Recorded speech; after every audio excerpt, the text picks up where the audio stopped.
Agora vai. Agora vai.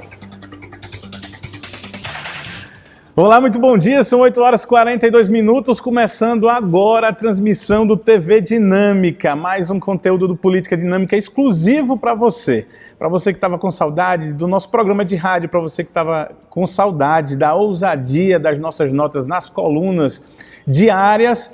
Pois bem, hoje a gente tem novidade. Em primeiro lugar, o próprio TV Dinâmica, e ao meu lado sempre ele, muito bom dia, Gustavo Almeida. Bom dia, Marcos. Bom dia a todos que nos acompanham nas redes sociais do Política Dinâmica. Hoje é o primeiro programa da TV Dinâmica, aquele jornalismo que você sabe que só o Política Dinâmica faz, ao vivo nas nossas redes sociais. Pois é, Gustavo, e a gente tem uma coisa para dizer aqui, esse programa é semanal, a gente começa toda terça-feira às 8h30 da manhã, então já anota, é muito importante que você curta, que você compartilhe, tanto no YouTube quanto no Facebook, nas nossas redes sociais. Se você encontrar algum trecho desse programa em algum grupo de WhatsApp, passe para frente. É o incentivo que o jornalismo independente precisa para continuar trazendo esse conteúdo de qualidade para você, não é isso, Gustavo? Exatamente, é o jornalismo do Política Dinâmica, marca de credibilidade na internet.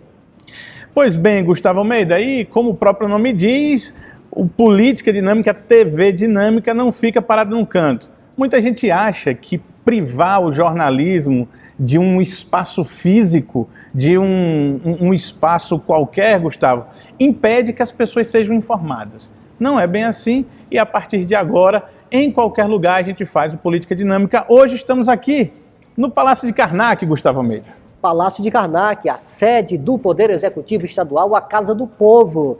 Aqui, é daqui que a gente vai transmitir hoje o nosso primeiro programa ao vivo pelas redes sociais, o primeiro programa da TV Dinâmica, Palácio de Karnak, sede do governo estadual.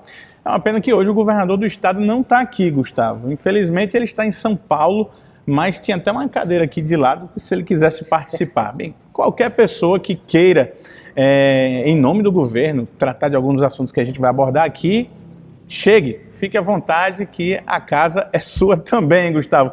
Até porque hoje tem muita coisa. Hoje a gente vai falar de Operação Topic, hoje a gente vai falar de saúde financeira do governo do estado, a gente vai falar da candidatura do PT à prefeitura, se ela existe ou se ela não existe, Gustavo Almeida.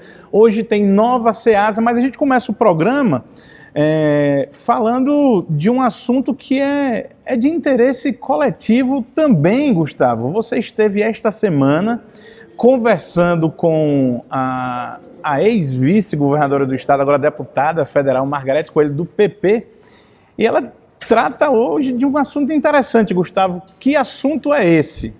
Olha, Marcos, a deputada federal Margarete Coelho, do Progressistas, como todos sabem, ela integra aquele grupo de trabalho que discute lá no Congresso Nacional o pacote anticrime do juiz Sérgio Moro, do ex-juiz, na verdade hoje ministro da Justiça, Sérgio Moro. E a deputada Margarete Coelho integra aquele grupo de trabalho. Qual é a nova discussão do grupo de trabalho? Eles estão discutindo, Marcos, a criação da figura do juiz de garantias. O que é o juiz de garantias? O pacote anticrime do ministro Sérgio Moro tem várias propostas, mas o grupo de trabalho propõe a criação dessa espécie de juiz. E eu vou explicar o que é o juiz de garantias. O grupo de trabalho quer que um magistrado atue na fase de instrução, que é aquela fase ainda de investigação, o juiz para determinar a quebra de sigilo bancário, quebra de sigilo telefônico, o juiz que vai determinar prisões temporárias, solturas de presos temporários. Esse magistrado ele vai atuar no início, nessa fase de instrução processual. A partir da formulação da denúncia, a partir da apresentação da denúncia à justiça, outro juiz é quem vai atuar no caso. É esse juiz que vai sentenciar os réus, é esse juiz que vai dar a decisão. O objetivo do grupo de trabalho lá do pacote anticrime é evitar que o juiz se contamine com o processo, que ele não seja o dono da prova do início ao fim. E aí, essa é a proposta do grupo de trabalho que a deputada federal piauiense Margarete Coelho integra. Pois então, Gustavo Almeida, vamos entender o que foi que Margarete Coelho disse para você. Confere na tela. O grupo de trabalho defende aí a criação do juiz de garantias. Explica para a gente como é esse juiz, como é que se dá essa atuação. Bom, o juiz de garantia é um juiz que faz a parte de instrução. É o juiz que colhe a prova, que faz os depoimentos, que libera as questões preventivas e cautelares no processo. Veja, hoje, da forma como o nosso processo é organizado, o juiz é o dono da prova. É ele que produz a prova, que preside o processo durante essa fase de instrução. Então, se esse juiz ele continua sendo o dono da prova, há uma tendência de que ele se contamine nessa fase inicial do processo, que ele não tenha o afastamento necessário de análise da prova para que tenha esse distanciamento necessário durante o julgamento. Então, é um instrumento aceito no mundo inteiro e aqui no Brasil também. O argumento que usam contra o juiz de garantia é a questão da infraestrutura. Nós temos comarcas que hoje não têm juízes e aí teríamos que ter 2 juízes. Mas veja, se nós temos comarcas contíguas, nós podemos o juiz ser de instrução numa e de julgamento na outra e vice-versa. Então nós resolveríamos essa questão que é essencial para a liberdade, para a isenção do julgamento e sem ter um impacto financeiro tão grande nas estruturas do Poder Judiciário brasileiro. Aí, passado esse assunto, a gente deve abordar ele também em conteúdos exclusivos do Justiça Dinâmica, Gustavo Almeida. A gente vai para frente. Aqui teve um pequeno probleminha de áudio, mas já retornou, meu querido. A gente já retornou com certeza. E é o seguinte, Gustavo, a gente também, essa semana, a gente esteve conversando com o promotor de justiça, Fernando Santos. Existem vários problemas do governo do Estado que estão sendo investigados pelo Ministério Público do Estado, Gustavo Almeida. A gente vai trazer esse assunto aqui que é bastante interessante porque, recentemente, 297 milhões de reais foram liberados, o que seria a segunda parcela de um empréstimo que aconteceu em 2017. É um empréstimo chamado Finisa, Gustavo. Esse empréstimo deu muito o que falar porque aconteceram coisas bastante interessantes nele. O plano primeiro de governo, o plano de aplicação, Gustavo, desses recursos mudou bastante. Para você ter uma ideia, obras de calçamento, por exemplo, poliédrico, em paralelepípedo, era algo em torno de 3 a 5% do plano original, quando o governo do Estado pediu exatamente esse empréstimo. Tinha muito asfalto, tinha saneamento. Com o passar do tempo, sabe-se lá, porque à época, esse plano começou a mudar e, de repente, temos mais de 50% do plano alterado para exatamente direcionar isso a calçamento. O que foi que aconteceu, Gustavo? Bem, o Ministério Público do Estado, o Tribunal de Contas da União e também o Tribunal de Contas do Estado descobriram. É porque alguém descobriu aí, Gustavo, alguém encontrou uma falha nos sistemas de referência que dava uma vantagem muito grande em questões de valores quando as obras eram de calçamento, coisa que não acontece com asfalto, não acontece com saneamento. É uma referência de uma chamada tabela SINAP. Por exemplo, o milheiro de tijolos, o milheiro de pedra, por exemplo, que aqui em Teresina custa algo em torno de R$300, se você bota um frete muito grande para algum lugar aí, dá mais 300, então você tem R$600 de custo de um milheiro para ser carregado, Gustavo. Lá em São Paulo, que é onde é feita a tabela SINAP, o valor é de R$1.200 só o milheiro sem a frete. Então alguém achou que podia pegar essa tabela, que é uma tabela nacional, usar a referência de São Paulo e ganhar dinheiro aqui no Piauí. Pois bem, Gustavo, o dinheiro que foi liberado há algumas semanas já está pagando algumas dessas obras que foram feitas, outras que estão paradas e nem foram concluídas ainda. E o pessoal está ganhando um dinheiro, Gustavo. A gente sabe que se botar para investigar, Gustavo, a gente já pode chamar essa da Operação Lava Jato do Piauí. E a gente vai mostrar por quê depois dessa entrevista, Gustavo, que a gente traz agora com o promotor Fernando Santos, do Ministério Público do Estado, que é responsável por uma das promotorias de combate à corrupção. Confere aí, Gustavo. Nas investigações, nas auditorias que a gente vê a respeito do empréstimo Finisa, tanto o 1 quanto o Finisa 2, salta aos olhos o valor da pedra de calçamento da tabela SINAP, que é utilizado como referência em praticamente todas as licitações em que o objeto é esse, calçamento poliédrico. Existe um certo movimento para que, se tiver sido errado o uso dessa tabela SINAP, daqui para frente não se use mais essa referência, porém não se penalize quem utilizou dessa referência anteriormente. Como é que o Ministério Público do Estado avalia essa situação de referências que destoam da realidade local na tabela SINAP? Olha, nesse aspecto, com todos os trabalhos já realizados por técnicos do TCE, né, por auditores, inclusive pelo setor de engenharia, né, já constatou que houve em todas as obras do Finisa 2 um superfaturamento, né?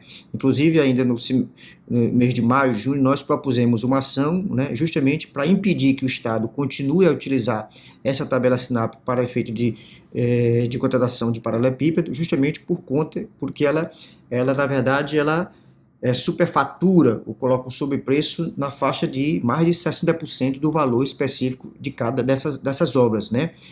Nos valores mais ou menos já apurados, né, nós temos que dos 315 milhões do Finisa 2, nós temos aí uma média de 100 milhões de reais que foram superfaturados, né? Então, nós entendemos que não há qualquer possibilidade de você, qualquer órgão, esconder essa realidade, né? Na verdade, você tem uma obra que custou 700 milhões, que poderia custar 350 milhões. Então é algo que você não pode esconder essa realidade, né? Então nós, inclusive, essa ação visa impedir que o Estado continue a responsabilizar e pede justamente que faça o levantamento de todas as obras onde foram utilizadas o SINAP, justamente para que a gente possa processar os gestores para o ressarcimento ao erário, na medida em que você tem um Estado pobre e você justamente joga fora praticamente 100 milhões de reais, né?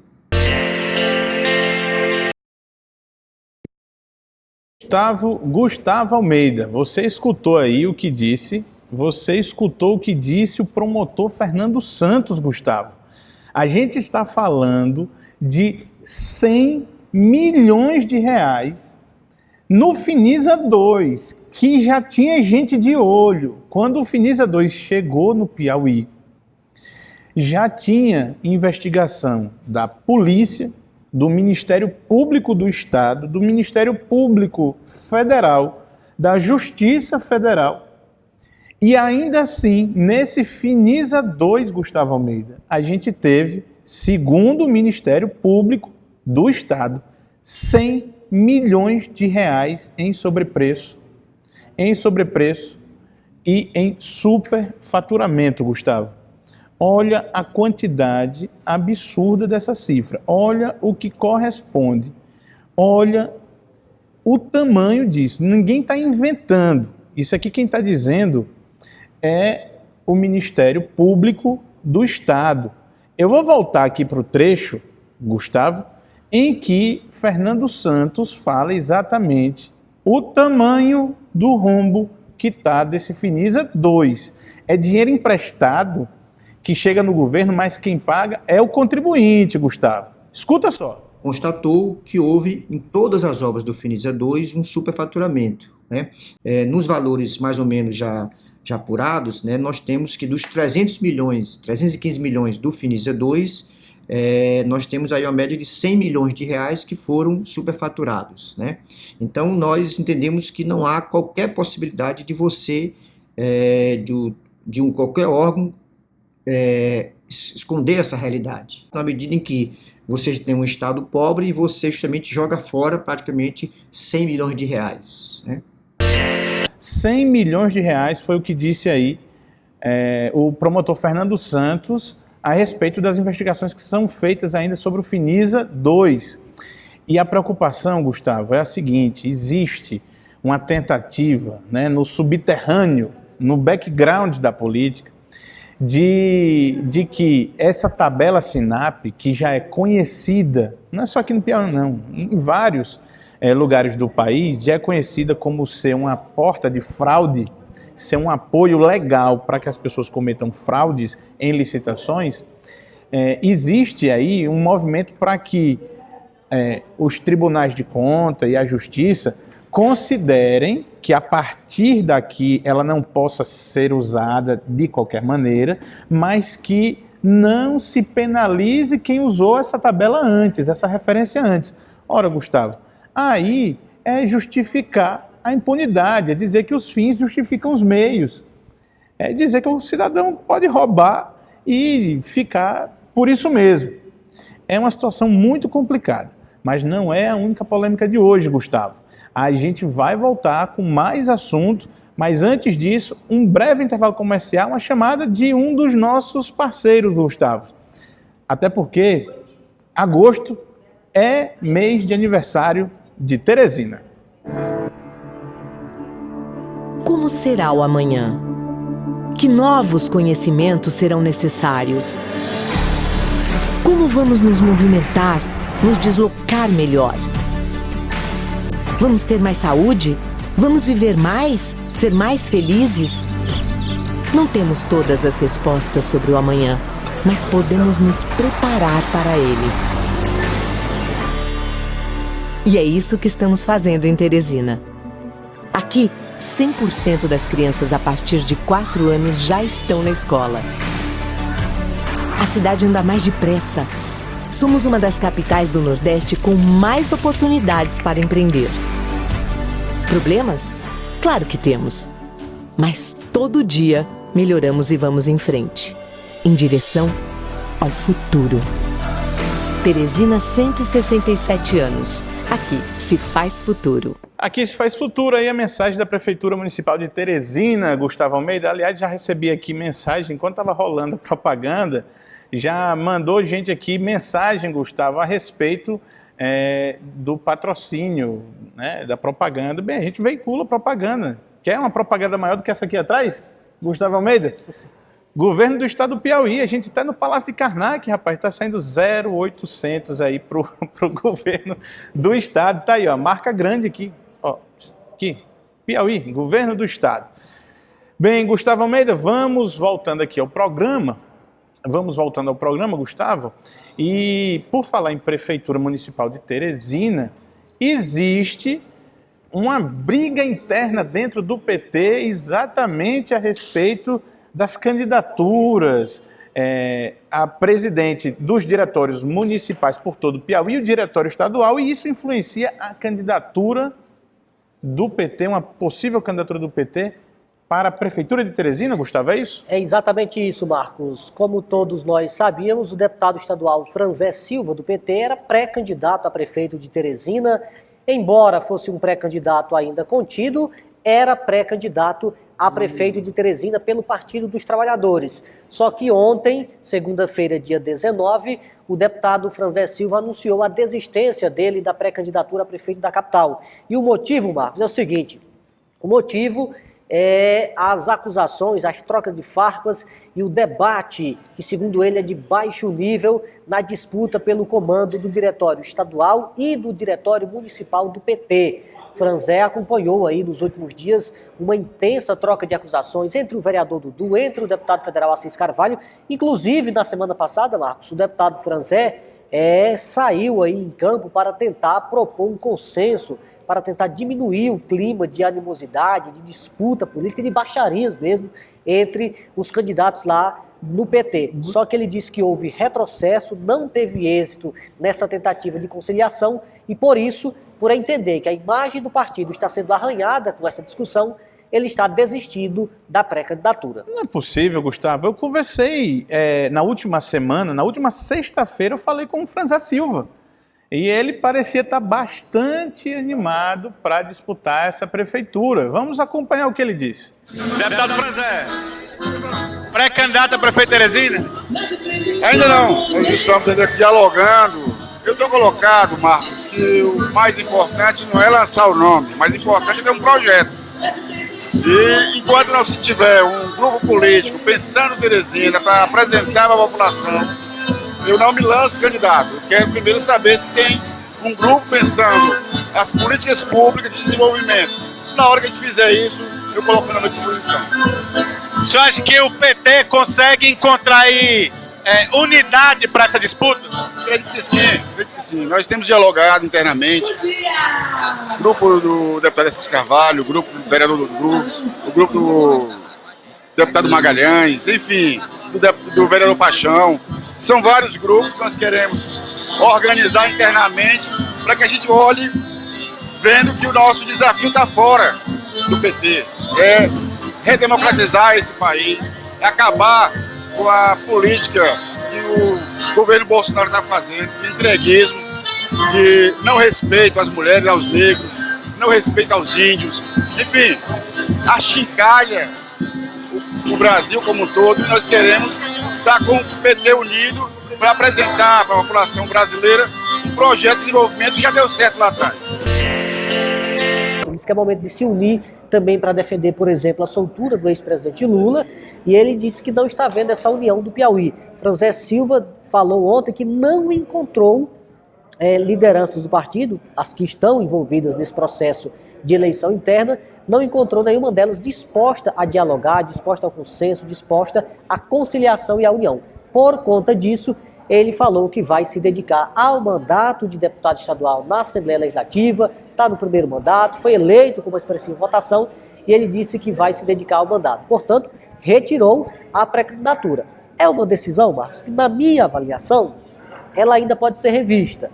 O deputado Franzé está chateado com a situação do partido, o partido está dividido, realmente tem havido muitas trocas de farpas, inclusive que mancham mesmo a história do partido, já que uns estão acusando uns aos outros, mas eu acredito que se essa situação se amenizar, talvez o deputado Franzé possa voltar atrás, possa refluir dessa decisão. Mas por enquanto, por hora, ele desistiu. Pois é, Gustavo Almeida, passando aqui para frente, bola para frente aqui no nosso programa, no Política Dinâmica, ao vivo, direto do Palácio de Karnak. Lembrando a você, toda terça-feira, conteúdo exclusivo, conteúdo dinâmico, e aqui no Política Dinâmica, na TV Dinâmica, você encontra coisa que você não vai ver nessas novelinhas de 1h da tarde, aqui na faixa do jornalismo da TV piauiense, coisa que você também não encontra no rádio, muito menos nos jornais, você encontra aqui no Política Dinâmica. Muita gente aqui no Karnak, tem muita gente chegando por aqui e dando apoio, Gustavo Almeida, muita gente dando apoio aqui. Seguinte, vamos falar de Operação Topic, Gustavo Almeida. Operação Topic é coisa que está tirando o sono de muita gente por aí. Eu escuto às vezes as pessoas dizendo, Gustavo, que aquela operação não deu em nada. No começo do ano foram 21 indiciados. Acho que o mais conhecido dentre os indiciados, o ex-prefeito de Campo Maior, Paulo Martins. Foi indiciado lá, se não me engano, por lavagem de dinheiro. E as pessoas acham que essa investigação parou, Gustavo. E algumas delas continuam fazendo as mesmas coisas. Você ia dizer alguma coisa? A gente deve lembrar, inclusive, que a Operação Topic não é uma operação qualquer. A Procuradora-Geral da República, Raquel Dodge, criou uma força-tarefa da Operação Topic. Ou seja, não é uma coisa pequena. Existe uma força-tarefa criada justamente para se debruçar sobre essas investigações no âmbito da Operação Topic. Aliás, Gustavo, tem gente que não está dormindo direito. Mas antes da gente continuar falando desse assunto, vamos trazer aqui o comercial de um dos nossos parceiros. Porque esse pessoal que não está dormindo direito, Gustavo, talvez durma melhor num colchão Onix.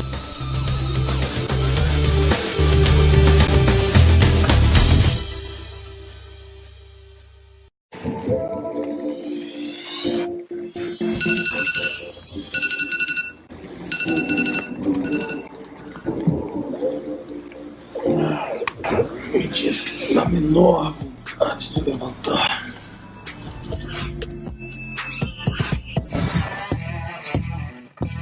Mas já que tem que levantar, que seja assim, cheio de disposição. Sabe o que isso significa? Que eu dormi bem, que o sono foi bom e agora eu vou curtir meu dia cheio de energia. A Organização Mundial da Saúde recomenda que a gente durma pelo menos 6 a 8 horas por noite. Mas se esse sono não for reparador, você fica sem energia, dia arrastado, sem concentração e muito irritado. Mas definitivamente esse não é meu caso. Uma dica que eu sempre dou é ter rotina. Ter sempre os mesmos horários para acordar, fazer atividade física, se alimentar, dormir. Tudo isso ajuda a ter um sono mais profundo e reparador. Mas eu sei, nem sempre isso é possível. Mais um dia longo e produtivo, mas no final é sempre bom chegar em casa. E o melhor é me jogar na cama. Mas eu sempre presto atenção para saber se o colchão tem o selo da Bicol. Como eu não sei o que o colchão tem por dentro, a Bicol atesta o diferencial por mim. No que depender de colchão, meu sono está garantido e amanhã eu estou pronto para outra. O seu colchão tem selo Abicol? Se tem o selo Abicol, você pode confiar.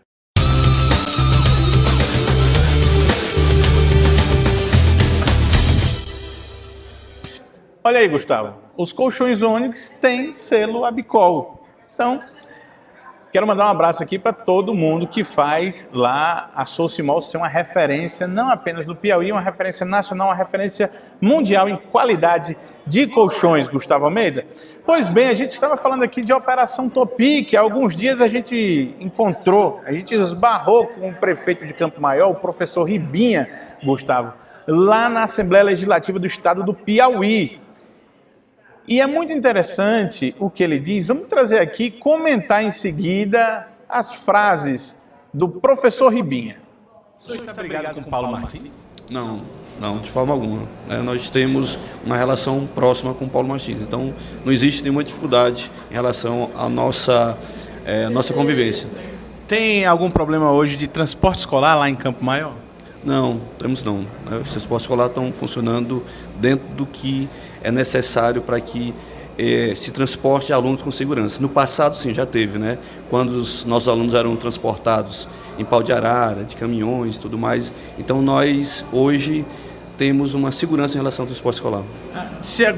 De acordo com o inquérito da Polícia Federal na Operação Topic, que começou lá em Campo Maior, o senhor, quando secretário de Educação, teria pago o transporte escolar com nota de buffet. Isso é verdade? Não é nesse formato aí, né? Nós temos toda uma preocupação com a legalidade e aquilo que for realmente apurado pela investigação, né? Vai ser realmente colocado tudo, como é que eu posso dizer? Vai ser colocado com muita transparência para a população. Gustavo Almeida, será que a Polícia Federal entendeu foi errada a denúncia do vereador Neto dos Corredores? É um vereador de Campo Maior que era adversário do grupo político de Ribinha, de Paulo Martins, que pegou pelo braço um cidadão que estava fazendo o serviço de transporte escolar e pagando e recebendo esse serviço com notas de buffet, levou esse cidadão para fazer uma denúncia no Ministério Público e encaminhar para a Polícia Federal. Temos a Operação Topic. Começou com esse cidadão, professor Ribinha, do PT, lá em Campo Maior, Gustavo. E ele disse que não foi mais ou menos nesse formato, não é bem esse formato, Gustavo. Pois é, quando você começou a fazer a pergunta, que ele ouviu o nome Operação Topic, ficou claro, ele abaixou a cabeça, respirou fundo para responder ao seu questionamento. Isso não é muito comum a gente ver no Piauí esse tipo de reação do entrevistado, justamente porque nem sempre se faz perguntas desse tipo. Então o professor Ribinha baixou a cabeça antes de responder a sua pergunta na hora que ouviu a Operação Topic. É uma investigação que muita gente pensa, parou, nunca mais se falou. A investigação está andando, como eu disse há pouco, é uma força-tarefa que foi criada pela Procuradora-Geral da República, Raquel Dodge, já depois da deflagração daquela primeira fase, e temos aí 4 procuradores da República engajados nessas investigações. Bem, Gustavo Almeida, a gente está quase no final do programa e tem mais uma informação sobre a Operação Topic. Tem mais gente que foi denunciada este ano. E esse vai ser um dos temas do nosso próximo programa, lá na próxima terça-feira. Por quê, Gustavo? A Operação Topic oficialmente chegou na família da primeira-dama do Estado, a deputada federal e ex-secretária de Educação, Rejane Dias. A operação já está na família dela. Tem gente indiciada, a gente vai trazer essa informação. Acompanhe os detalhes também no www.politicadinamica.com e nas nossas redes sociais. Até porque, Gustavo, a gente agora tem um outro recado de parceiro. Vamos acompanhar mais um dos parabéns para os 167 anos dessa querida cidade que me acolheu. Acolheu você também, né, Gustavo? Exatamente. Teresina.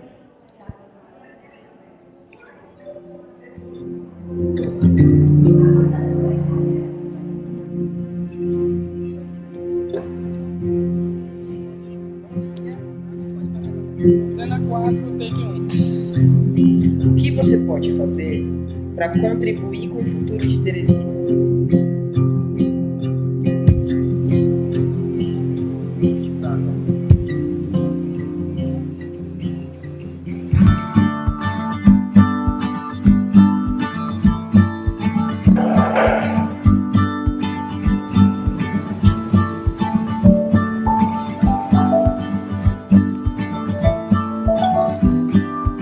Ó, sem óculos, com óculos. Cena 8, take 1. No futuro, eu poderia fazer mais plantas nas árvores de novo. Tem que ser muito verde e a gente devia ajudar preservando o mesmo ambiente. Eu tenho que tomar banho, escovar o dente e ir pra escola. Eu faria para quando uma pessoa estiver presa no carro com fogo, eu seria um bombeiro para apagar o fogo do carro. Eu poderia voar e poder jogar flecha assim. Aí pegava tudo e jogava tudo lá pro lixeiro. Aproveitaria as coisas para o bem da cidade.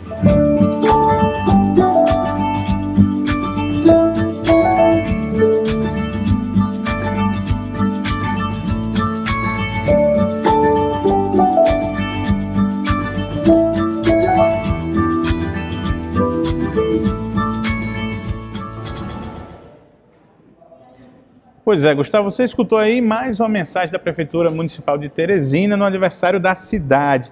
E é uma mensagem interessante, Gustavo, porque fala das crianças e, infelizmente, não é em todo o Piauí que a gente tem essa atenção. Você tem informações de que até hoje tem crianças sem transporte escolar aqui no Piauí, Gustavo? Tem, Marcos. Temos municípios da região sul do estado que até hoje o transporte escolar da rede estadual ainda não funcionou. Um dos casos mais graves é o caso do município de Bonfim do Piauí. É uma cidade que fica a cerca de 40 quilômetros de São Raimundo Nonato e não houve transporte escolar em Bonfim do Piauí no primeiro semestre. As aulas começaram há poucos dias, já as aulas do segundo semestre, e até agora não existe transporte escolar da rede estadual para os estudantes da cidade de Bonfim do Piauí, do município de Bonfim do Piauí. Uma situação grave que tem se repetido no estado aí nesses últimos anos. Temos casos semelhantes também no município de Dom Inocêncio, onde o transporte escolar é bastante precário, também faltou aí durante todo o primeiro semestre, e pais de alunos reclamando, alunos inclusive, alguns deixando de ir à escola por falta de transporte escolar. Falta atenção com os nossos jovens, com as nossas crianças em muitos municípios do interior do Piauí, viu, Marcos? Infelizmente, Gustavo. Agora vamos para o nosso último conteúdo de hoje. Na última semana, Gustavo, a gente viu circular pelo WhatsApp, a gente viu em todo o grupo, tinha Facebook, tinha Instagram, muita gente circulando um PDF, um processo movido pelo Ministério Público do Estado contra o senhor secretário de Estado da Fazenda, Rafael Fonteles, e um tal de Rick Jaderson, que é lá o segundo homem lá na Cefaz, ou o terceiro homem, enfim, uma ação de peculato. A gente foi conversar com o Fernando Santos a respeito disso. E vamos acompanhar agora o que disse o promotor de justiça, Fernando Santos, explicando o que é aquilo. Por que é que a gente está trazendo esse assunto? Porque também nos bastidores do poder, Gustavo, existe a expectativa de que essa ação morra essa semana. Vamos acompanhar Fernando Santos. Fernando Santos, na última semana, está no WhatsApp, nas redes sociais, circulando um documento que fala de uma denúncia oferecida contra o senhor Rafael Fonteles, o atual secretário de Estado da Fazenda, e um servidor lá da Cefaz chamado Rick Jaderson. De que trata essa denúncia e qual o motivo dessa denúncia ser oferecida, doutor Fernando? Se todos lembrarem ainda, no ano passado, no ano de 2018, o TCE fez uma auditoria nas prestações de contas, sobretudo do IASP, né, e de vários órgãos, e constatou que no ano de 2017 o Estado, os dois servidores, desviaram em torno de 200 milhões de reais, ou seja, deixaram de repassar ao IASP e aos bancos em relação de empréstimos consignados esses valores, né? Ou seja, dinheiro que já tinha sido descontado do salário dos servidores para determinadas finalidades, né? Ainda no ano passado, 2018, nós propusemos uma ação de improbidade administrativa contra esses dois servidores, né? Na época, nós não propusemos a ação penal porque, como o secretário tinha foro privilegiado, nós encaminhamos os dados para o Procurador-Geral de Justiça. Acontece que este ano o STJ mudou o seu entendimento quanto à possibilidade do foro, dizendo que, na verdade, os mandatos não se comunicam mais, de modo que o secretário perdeu o foro privilegiado que tinha em relação à Constituição Estadual, né? E aí, então, agora, nesse primeiro semestre, nós propusemos essa ação penal por peculato, justamente pelo mesmo motivo, no sentido de que houve esse desvio, né, de mais de 200 milhões de reais. O que o senhor está dizendo é que essa ação penal, ela seria de responsabilidade do Procurador-Geral de Justiça, então o procurador Cleandro Moura, e ele decidiu não fazer aquilo naquele momento. Na verdade, aquilo que nós soubemos, né, o procurador resolveu instaurar um procedimento específico, né, quer dizer, e que, portanto, mas não chegou a concluir esse procedimento, né, pronto. Quando houve essa decisão do STJ, né, que foi uma decisão recente, aliás, referente ao próprio governador do estado do Piauí, né, atual, foi que nós, então, solicitamos ao procurador, né, justamente a continuidade desse procedimento, e então nós propusemos a ação penal, né? Certo. Doutor Fernando, e o que é que essa ação penal espera que aconteça? Qual é a intenção do Ministério Público com isso? Olha, o Ministério Público hoje, né, no caso até então, houve uma mudança também na nossa atribuição, né? Até então nós só tínhamos atribuições para propor ação de improbidade administrativa contra os gestores, né? Porém, uma mudança nas atribuições aqui feita pelo Ministério Público, coube também a gente propor a ação penal, né? Porque aí você tem as duas ações para responsabilizar os gestores, caso aquela ação que ele cometeu seja tanto a administrativa como o crime previsto no Código Penal, no caso, crime contra a administração pública. Então, o que nós esperamos na verdade, a condenação dos gestores, né, justamente por conta desses atos que foram praticados ainda no ano de 2017. É possível garantir que servidores foram prejudicados, tendo seus nomes incluídos em lista de proteção ao crédito, como o SPC e Serasa, ou ficaram, no caso do IASP, sem atendimento médico devido? Sim, sem dúvida.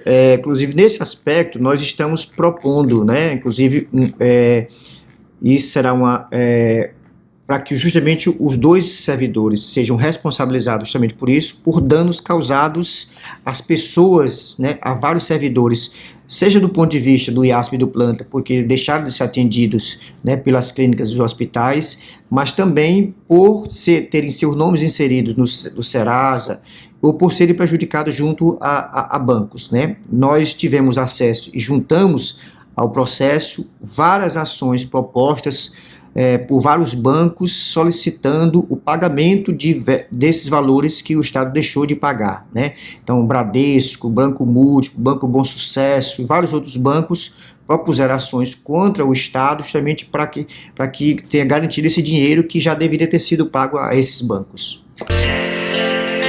Vamos voltar aqui só sobre aquele comentário, sobre a entrevista do Fernando Santos. Eu quero comentar uma última coisa, Gustavo.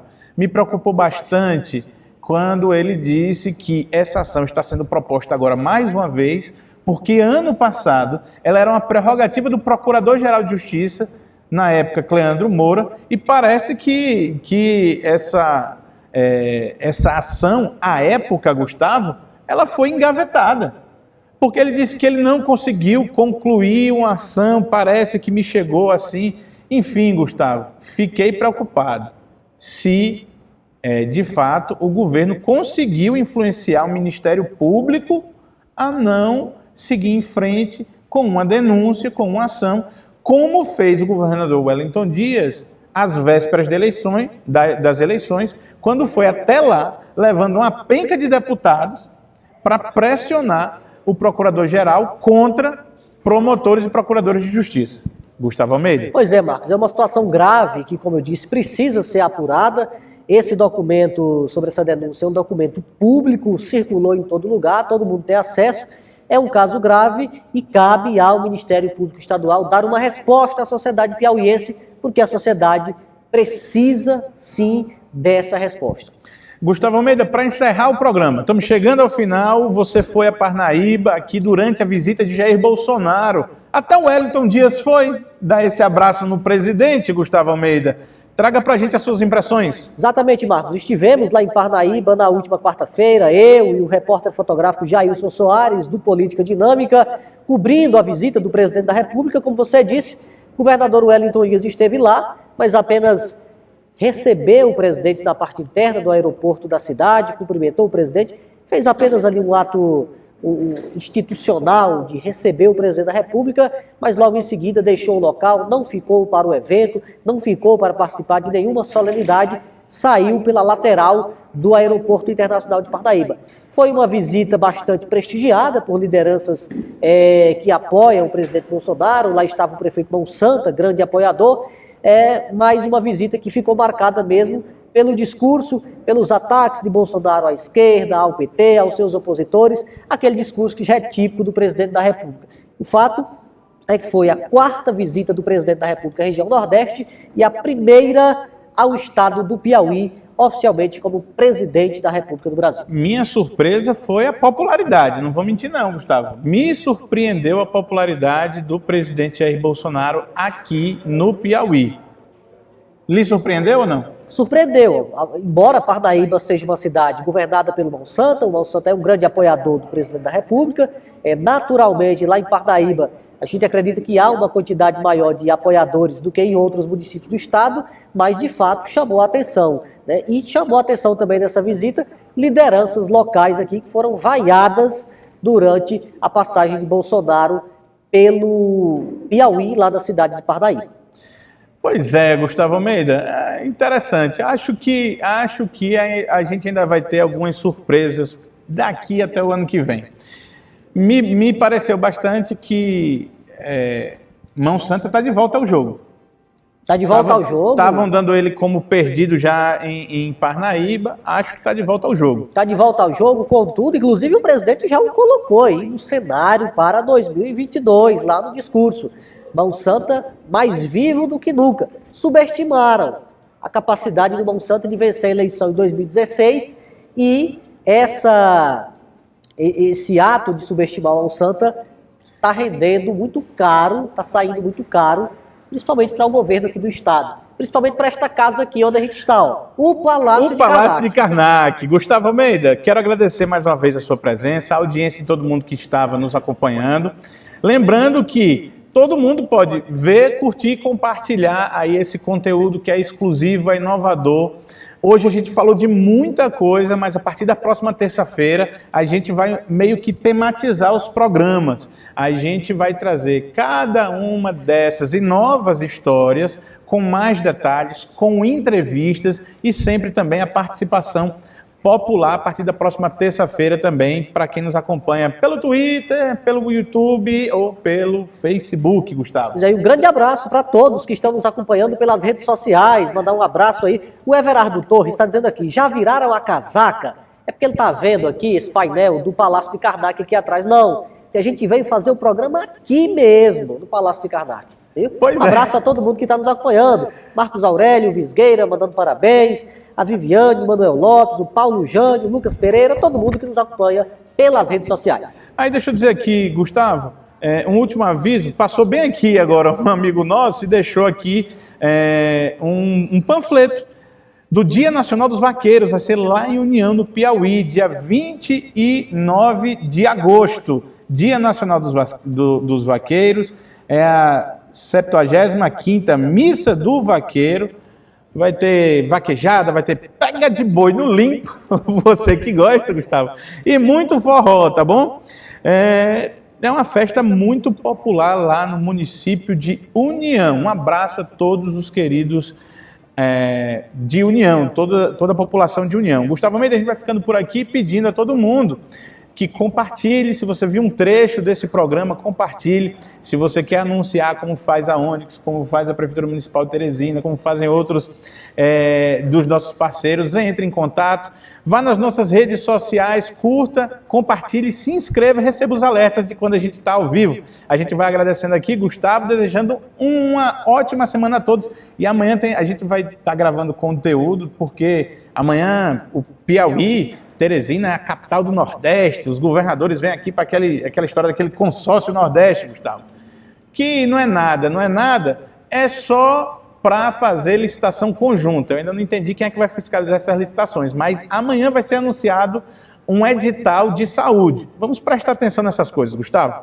Muito obrigado pela sua presença. Eu que agradeço. A gente volta na próxima semana com mais um programa, Política Dinâmica. Hoje foi no Karnak. E a gente vai fazer programas itinerantes aí. Essa é a proposta. É isso aí, Gustavo. Um grande abraço, beijo, tchau.